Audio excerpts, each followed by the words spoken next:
ความมุ่งมั่นของคนคนหนึ่งอาจดูเป็นสิ่งเล็กๆที่เกิดขึ้นท่ามกลางอุปสรรคของชีวิต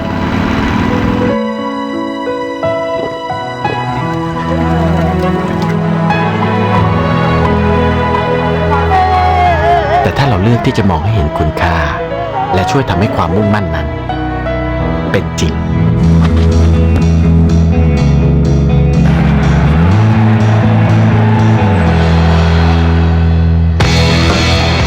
ในที่สุดสิ่งเล็กๆนั้นจะกลายเป็นปาฏิหาริย์ในหัวใจของทุกๆคนขอบใจโยมเพื่อนทุกคน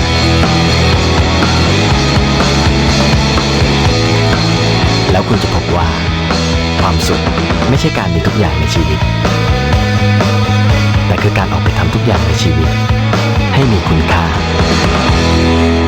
สนับสนุนทุกความมุ่งมั่นของคนไทย20 ปีเบอร์ดี